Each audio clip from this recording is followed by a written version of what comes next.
There are roughly 119,740,000 kilometers between the planets Venus and Mars. Somewhere in the middle lies Earth. That's one small step for man, I'm the boss. That's a gaslighter. Love bombing. Narcissist. Homemaker. Deal breaker. one giant leap for mankind. If he wanted to, he would. 5 signs of avoidant attachment. You wouldn't consider men and women equal. Houston, we've had a problem. Join us in the space between Venus and Mars. Hi, welcome back to the space between Venus and Mars. I'm Jessie. I'm Chris. Chris. What's on your mind today? You watch a lot of reality TV? If we're going to get wistful, Sure. I watched a lot of Apprentice back in the day. Oh, Chris, don't do that to me. Don't do that. Don't do that. You know that's my favorite show. It's won Emmys. Mm-hmm. We don't want to be that girl, though. Yeah, no. We do not want to be that girl. I did actually used to watch a good amount of reality TV, but I say that that's probably during the earlier era of it. Like I was big into like Amazing Race, The Apprentice. Okay. Fear Factor. Interesting. There's so many like Forrest Gumpy moments when you look back at reality TV of like, oh yeah, and then that person shaped human culture for like a good decade. Yeah. It was an interesting time. But what's your relationship with reality? I guess I have a little bit of a complicated relationship just because I do know a little bit of how the sausage gets made. And I'm also a big watcher, you know? So yeah, I'm a big fan. I mean, when I was a kid, I used to watch like Next. Do you know that show on MTV? No. It was like people in a bus, like girls or boys in a big bus that said Next. And then people would like get out of the bus and then go into their apartment, and then they would check out the person's apartment, and then they'd be like, oh no, I don't like whatever. And then you'd have to click next. Like, or then it'd be like next, and then they'd get out of the car or something. They'd get out of the bus. Oh. Yeah. So actually, let me look up the premise really quick. It was like you're swiping on Tinder, shows. like in real life, kind of. Mm-hmm. This is from Wikipedia. Mm-hmm. And it was next out with the contestant going on sequential blind dates with possibly setting up 5 other single people, known as the daters, who were secluded on an RV referred to as Next Bus. They added a twist that was the date could end at any time by the contestant shouting next. But I remember there was some where it's like you would go in people's houses. I would see like the girls go into the boys' room and there'd be like a ton of condoms like on their nightstand and stuff like that. And like out in the open? Mm-hmm. I mean, like, I'm thinking looking back, I'm like, maybe the boys knew and that made them look cooler. Sure. I guess that is a way of, But I remember a lot of the women being very much like tacky. Yeah, it's tacky. And it's like they didn't have like a bed. Sure. And the classic bachelor meme, bachelor pad meme of like a cardboard box their TV's on. Yeah, and they had like plastic drawers. Yeah. Yeah. This is very interesting because again, in filling in gaps in knowledge, I feel like my upbringing in relation to dating games was very different. Because I was viewing one of the best networks growing up for me and my sister was Game Show Network. You know, it would always be like all of these 70s, 80s game shows. It'd be a $10,000 pyramid, match game, all of this stuff. But the main dating shows were the Newlywed Game and the Dating Game, which, you know, have got to be the most antiquated, old-fashioned idea of like the original seed of what this was. Yeah. So like the Dating Game, you know, 3 guys sitting behind, you know, the wall and the girl's talking to them and she's asking them questions. She can't see their face, kind of, you know, in a Love is Blind way. Yeah. Hearing the answers, picking one out. They come out from behind the wall and then they like, oh, do you like them? Do you not like them? Let's go on a date. See what that's like. Wow. So I feel like compared to what you were exposed to early, I feel like it was a much quainter idyllic Definitely not condoms on the world plastic of drawers. yes. Yeah. Those were the shows where it's like you couldn't say making, you couldn't even say like having sex. Back Yeah. then it was like making whoopee was what you would write on the card. Got it. Okay. Oh, So okay. a very different thing from where, especially from where we are now. Yeah. And Oh, yeah, yeah. I don't know where you want to start with like what Ugh. dating in the reality world has become. Yeah. But Yeah. I think that one of the biggest things that I hear from certain fandoms is like, we've lost like normal people on reality shows. sure. Now it's like you have to have a certain follower account or a certain social media presence. A lot of these contestants that go on use it as a way to kind of launch their social media careers. Yes, for sure. And if you watch early episodes of certain dating shows, you'll find that it's like not like regular people, but like pretty regular people, like hotter than average people, Yeah. Well, I did watch the first season of Love is Blind, Mhm. and I actually do think it was a very interesting social experiment. 100%. I do think there became a time where you could tell that like the influencers had infiltrated, Yeah. the space, and it had become a different beast, something more akin to a lot of these other reality shows. Like Love Island or something. Well, I guess that would be more extreme, yeah, but, yeah, for sure. but I Yeah, see what you're saying. but like even in the sense of like traders and these shows where it's like you're building a brand Mhm. and a character that you can import into like beyond just this show. You can bop between other reality Oh, shows. yeah. You can have like, a social media persona and presence that like you can sell to people, Mhm. roll that into advertisements, yada yada yada yada. Yeah. Which Yeah. is just, I'm not gonna like hate the player, more hating the game here, but like that's just a new route for people to achieve Yeah. fame and fortune now. But it Uh, has kind of taken away from, I think, what was the intent of some of those shows. Yeah. And like, listen, I'm not going to sit here and pretend like television isn't supposed to make money. Like the Yeah. whole point of it is like the magazine model, right? Right. Like you have information in between ads. Yes. It's just hard because, and this is something that I've struggled with working in reality television. Hmm. And I think anybody who has ever worked in reality television will tell you that they've probably struggled with this is like how much of it is these people are just like circus monkeys or are they really signing up to really wanting to do this? Or, I've seen some pretty intense moments with certain people and on different shows where I'm like, is this consensual? And I don't mean that in a romantic sense, but like just like someone's crashing out, the camera's on them, Mm-hmm.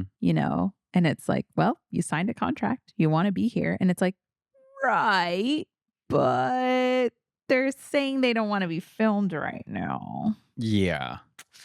So that's tough, I guess where I'm going with all this is like when you then take something as like intimate and intense and vulnerable as falling in love with someone, like arguably one of the most intense experiences of human life that we experience, Mm-hmm. it can very quickly it just feels like we get into like exploitation very quickly. Right. So I think that's where, specifically with like the dating show of it all, it feels like, is this something we should even be doing at all? Is there a more ethical way to do it? I think maybe we should start thinking about that. Yeah. Yeah.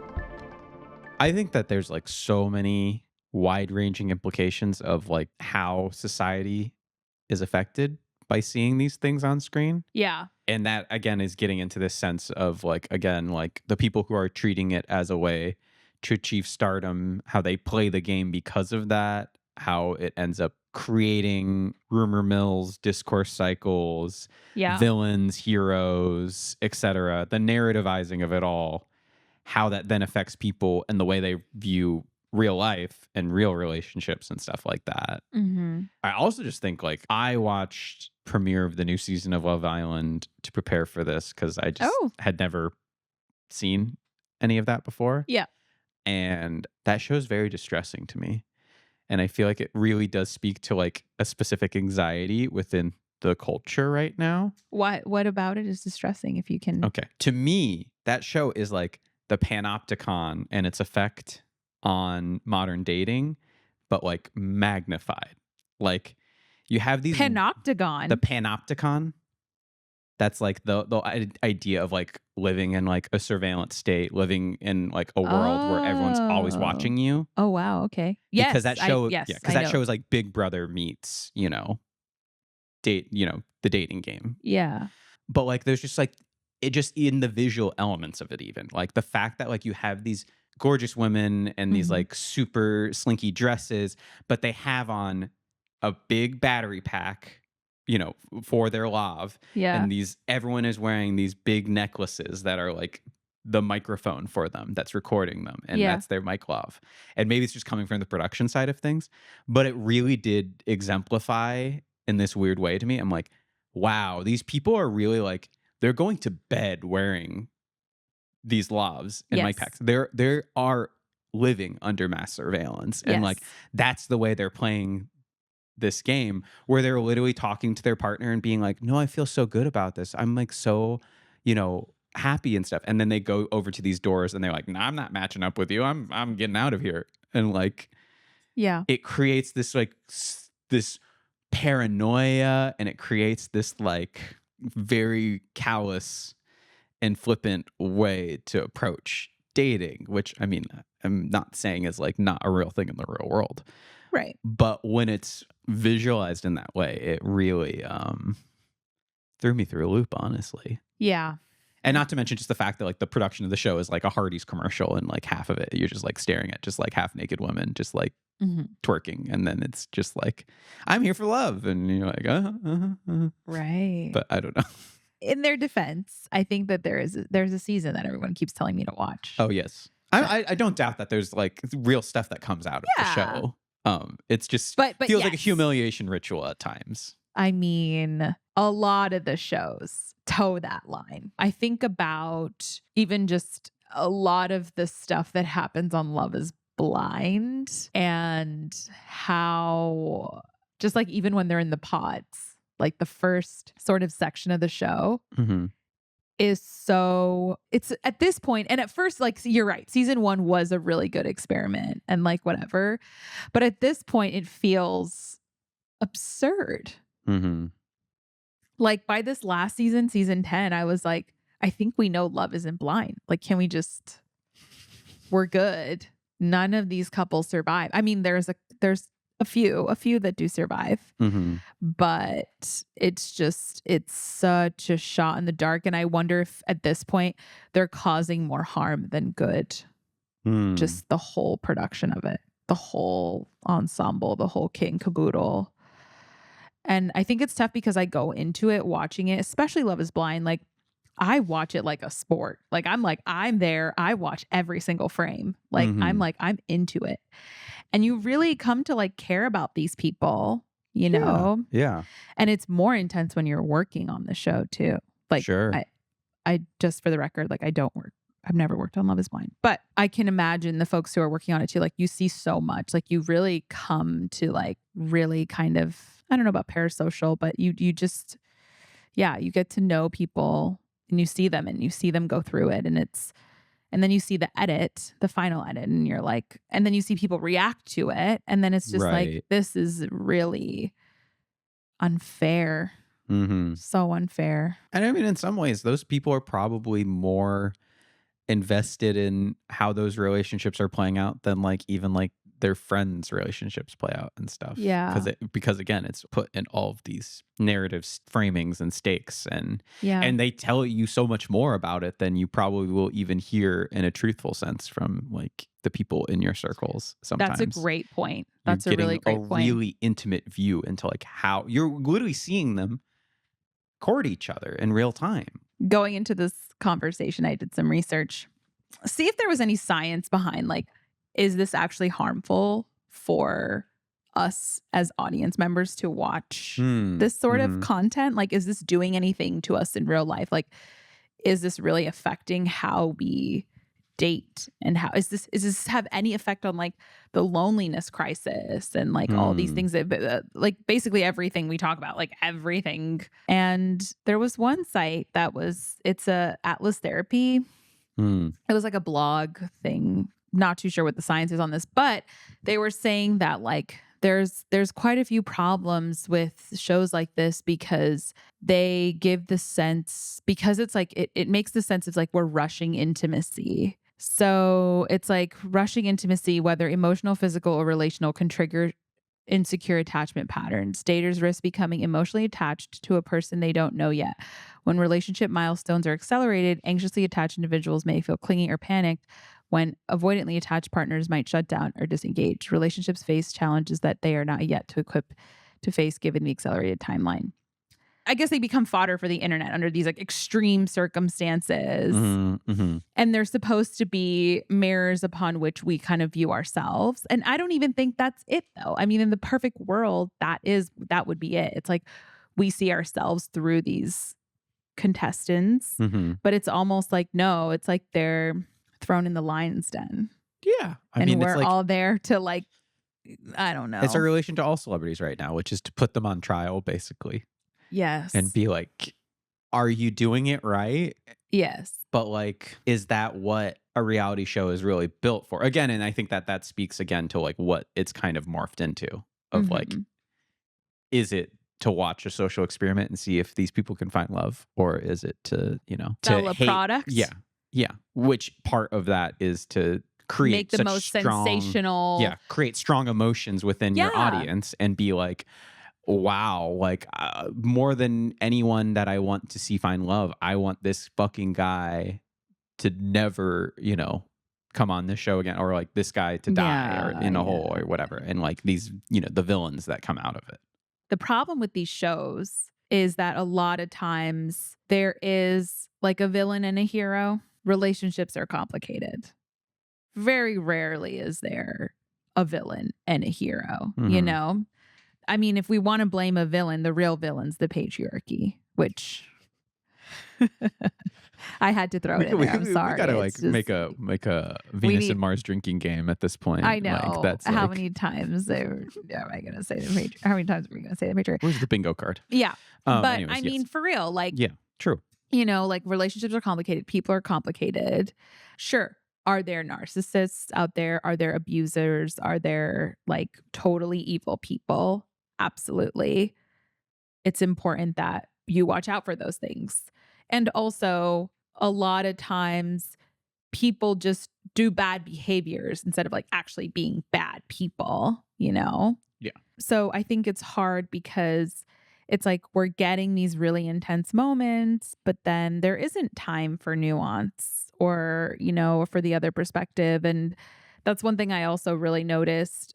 There also isn't room for any like multitudes from people, kind of like how you were saying, like you kind of just plug and play personalities. It's like, I remember this latest season too, like there was of Love is Blind during the reunion, like one of the guys, he was like, yeah, I didn't like my behavior, like whatever on the show, like whatever, da da da. And like the women on the stage or in the season were like not budging on hearing him out on like where he was now, and like kind of just hearing him out on his journey and like what it has been. Like it just felt like they were totally dismissing him. And I remember thinking like, wow, like we're really not gonna take a second and like think about what he's saying. We're really just gonna stay in the past of like the edit. We're really just gonna, that's just gonna be what's the like immortalized or like Mhm. stuck in the amber,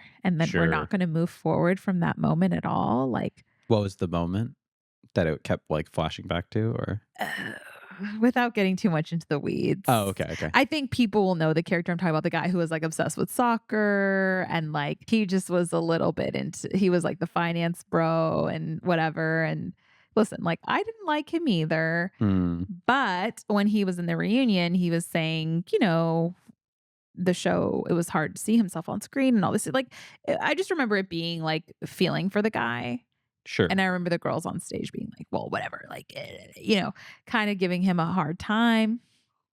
And I'm not saying that he didn't deserve a hard time. He definitely did. But Sure. the man's coming to us with a different heart posture. Like, let's acknowledge at least, like, Sure. but there's no, that's not clippable. That's not. Yeah. I mean, the part of that you don't even really, I think, maybe as an outsider would think about is probably the fact that he was cast by the producers for the fact Oh, that he would do these things on the show. what's so crazy is that even in the show, there's a clip where they get him and he's like, oh, yeah, I just got a random message on LinkedIn from casting. So it's like casting is really digging deep to find some of these people, which also begs the question, too. It's like, wait, so this guy got a random message on LinkedIn. Like, did he not even apply to be on the show? Like, yeah. I don't work on Wow. the casting end of things, so I Sure. don't know. Sure. But yeah. Interesting. hmm He was filling a role that they needed in the drama of the show. And then Yeah. how It's that all plays out. Is it really helping, the thesis of the show, which is, is love blind or whatever,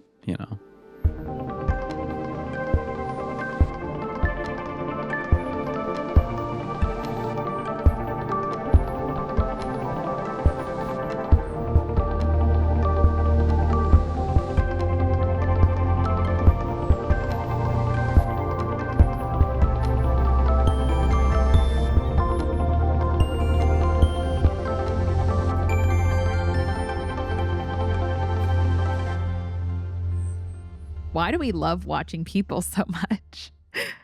Like, what is that about? Like, we just love, I mean, obviously, like, there is an art to reality television. Like, Mhm. people that stick their nose up at it, like, there's some great storytelling happening on a lot of these shows. So just say that to all the snobby people that really shit on reality TV, because there's some incredible, incredible art happening on some of these shows in terms of like, yeah, just like the storytelling, how it unfolds, like Mhm. some seasons of Housewives, like, oh my gosh, Also, don't get me started on Vanderpump. Whoa, whoa, whoa. Some of the best storytelling in the game. Hmm. But that's besides the point. The point is that it's just like there's something so it's like touching something very deep inside of our souls when we're like watching other people in this way. Kind of something different than even watching people that are actors, It's like the ultimate form of relating to someone. And I actually looked into this and there actually isn't that much study on it, but basically parts of your brain activate when we watch people going through dramatic things on screen, or like when we see other people go through like drama or whatever. Like apparently it like increases our pain thresholds and our social bonding. Hmm. So there is sort of like this physiological chemical thing that's happening in our body when we are watching other people kind of go through intense experiences in like a safe environment. I think that's why people love like horror so much, or why Oh, of people love course. romance. But that's Yeah. why we love stories, like humans love stories. It's also like so innate in our human DNA of just like up at night, you sit around the campfire, you like tell stories. It's about how we pass on culture. It's about how we pass on our understandings of each other. And yeah, I mean, obviously it's, evolved from like amoeba to, campfire all the way to, something like Love is Blind. Back to what you were saying earlier, you almost get a better window of these people than you do like your own friends or your own people in your life. Like this is something that I often thought of when I was sitting through and looking through stuff when I was on certain shows, and I would be so enthralled and almost like bewitched by just like watching specifically surveillance, or sometimes just like, people talking or whatever. And like, Mhm. then it's like, it can be really damaging sometimes, I thought too, because then I'm like, am I modeling some of my life off of this kind of? Not like one to one, but Mm. is Mhm. it happening unconsciously when I have interactions with other men? Like, am I thinking about this? And I think so. I mean, Mm. I mentioned a couple weeks ago that I went on this whole like speed dating journey. I can't help but wonder, like, were those seasons of Love is Blind compounded in my brain? And that's another way I was filtering, or is that another way that I was using to like, I don't know, help me as a map to like filter through people. And that's like a show that's like meant to sensationalize dating and meant to like sensationalize intimacy. Yes, but at the same time, still, I think we really underestimate how much just the label of reality affects how you view it and how it changes what your takeaways of it are. I think there are Mm. people that watch those shows and they're like, yes, here's the kernel of truth or wisdom that I can take away from this or something like that. I Mhm. think it's true even of like art in general. I do think that there's like this certain predisposition towards like something that someone's being told is true even when it's not necessarily accurate. Like Yeah. biopics of like musicians or something like that. Those movies can be completely fake, but just the fact that you're told this is the story Yeah. gives it an import. I mean, the same thing with like Fargo. Like the Coen brothers just put a card at the beginning of the movie that's like, this is based on a true story. That changes the way you view that movie, even though it's complete bullshit. Oh. Like, Yeah. I think that there's an aspect to that like sort of triggers the way that people take away from it in that way of like, these Mm. are real people. So like there's a lot to learn from this as far as like how to date people and how to go about Yeah. navigating that stuff. I don't know, Yeah. in response to the idea of it like it being still sensationalized, Yeah. but we still look to that then as like Something to model after. yes, or yeah, or like yeah, Yeah. words to live by or aspirations. I know that I actually don't have any experience with this show, but I know that there's a lot of people that like really love on the spectrum. Oh, yeah, yeah. I haven't seen that, but I should, because I hear it's phenomenal. Yeah, and people say it's like a very much an antidote to these other shows because you Yes. are seeing people not approaching it from the standpoint of how can I play this or whatever, and Right, like right, very right. much a very earnest way of approaching dating and relationships. Yeah. But I do also feel like these kinds of shows and what people get out of them is true, and it is something that in some ways is probably a comfort Mm. for them to see stuff. And as far as again, like you were saying, of like that guy who like Yeah. got his shit rocked in the reunion special or whatever, like Yeah. that's probably someone that all of these people watching can project all of their own, Right. villains from their life onto and stuff like that. And they do become these Yeah. ciphers for larger things.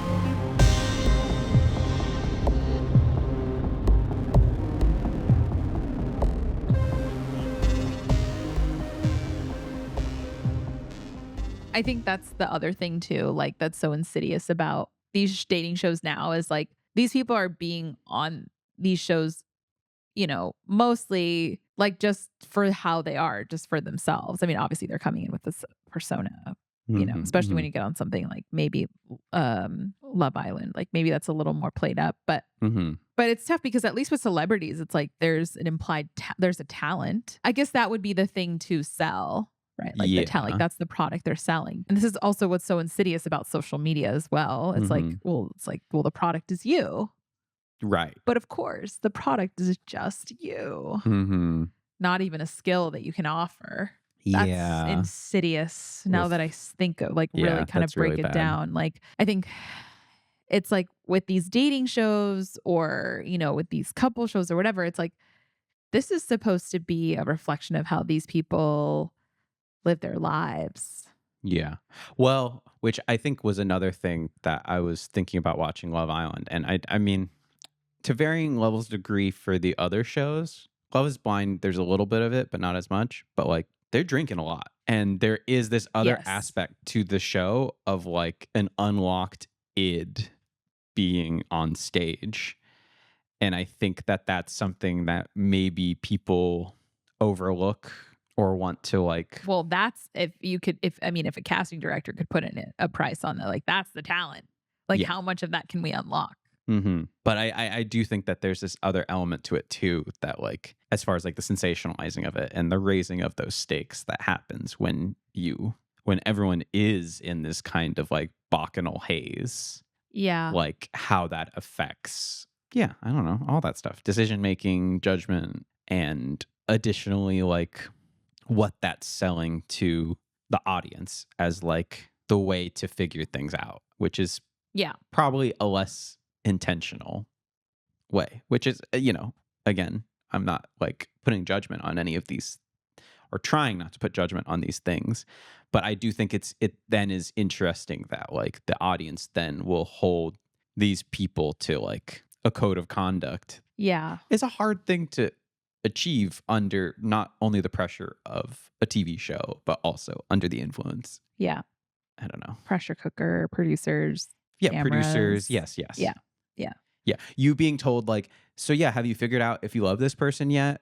And you're being asked that like, Sure. every few hours on the hour.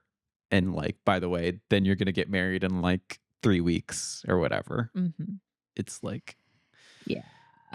This episode is really tough. I think for me, it's like, it's such a complicated thing, like, because I love it. And also, I'm just like, and then I also do the show where I'm like talking about people connecting and like, how do we get people to like see each other more authentically and not just like each other in relationships, but like each other in everybody, like, yeah. Cause I think in my brain, it's like a zero solution thing as someone who has literally profited off of, there are times in my life where I've paid my bills off of people being exploited in this way. And then also too, like I love watching these shows. I think that they're very big in pop culture and like we like to talk about them, but it's very antithetical to, I feel like, what we even try and do here. So yeah, in my brain, it just feels like I do kind of have a little bit, I'm like a little crestfallen talking about this because I'm like, it feels so zero solution to me. Not that there's any solution that needs to be found, but it's Sure. like, is there an ethical way for me to keep consuming and even continue working in reality TV that doesn't feel like we're just like totally exploiting all of these people and creating like a terrible model for people, whether consciously or unconsciously, when they go out into the real world. And I guess Love on the Spectrum is maybe more of that answer. But you know what I mean? I don't know. Yeah. If there is something aspirational in it at all that people can find, that there's still value in that. I think, again, it's that thing of like people coming in with like enough media literacy to know what they're signing up for and to know what they're getting out of it, I guess. Yeah. Which I think is usually what separates someone who's like a blind consumer versus someone who's like trying to appreciate or like to reap something out of the art they consume, And I think that ultimately is the goal of any of this stuff. Mm-hmm.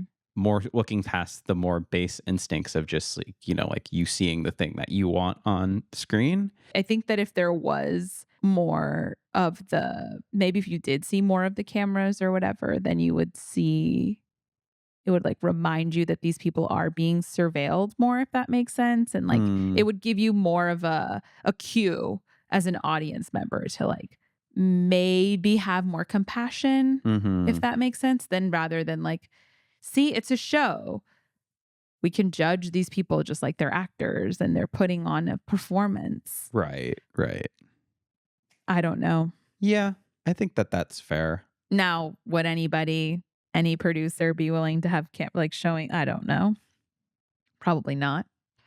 Right. Like if we zoomed out and suddenly you're like watching like the Truman Show where you're like seeing the producers be like, and now cue the rain or whatever. Like, would it Yeah. really affect the way that you view that? It would break the illusion in some ways, you know, that But it's piercing like, of the do we veil. need an illusion? I don't know. Then you get into the questions of like the illusion of reality and like where does it begin and end? Like, aren't we always performing? And Yeah.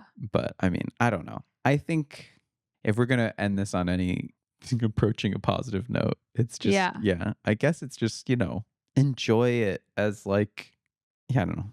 Meet the show where it is and Yeah. and understand the limitations of what that format can do as far as like showing reality to you. I mean, Mhm. I think that the shows try their very best to like keep the truth of what's happened, but it's hard to see people get thrown in the lion's den. And, you know, the internet is notoriously a place where nuance dies. yeah. And again, it doesn't have to be that way.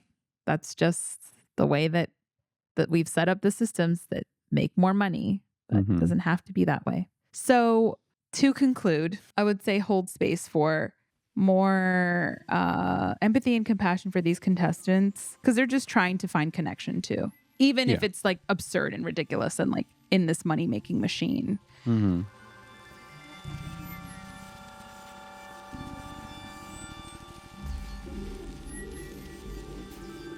Thank you so much for listening. This has been The Space Between Venus and Mars. We'll talk to you again soon in a couple weeks. We'll talk to you again in a couple weeks and follow us on the socials. If you liked what you listened to, share with your friends, tell your people about us. Mm-hmm. And yeah, leave a comment. We want to know what you guys think. And yeah, until next time. Bye. Bye. Our show is made by us, Chris Dold and Jesse Rojas. Our producer is the lovely Marianne Rojas. Our composer and mixer extraordinaire is Rosalind Wong, and all of our art is carefully handcrafted by Jacob Bankoff. Our social team is run by Jared Rudell and Lillian Matsikudis. If you haven't already, make sure to follow us on Instagram and TikTok. You can find us there under @Venus and Mars Pod. Make sure to rate, review, and subscribe on Apple Podcasts or wherever you get your podcasts.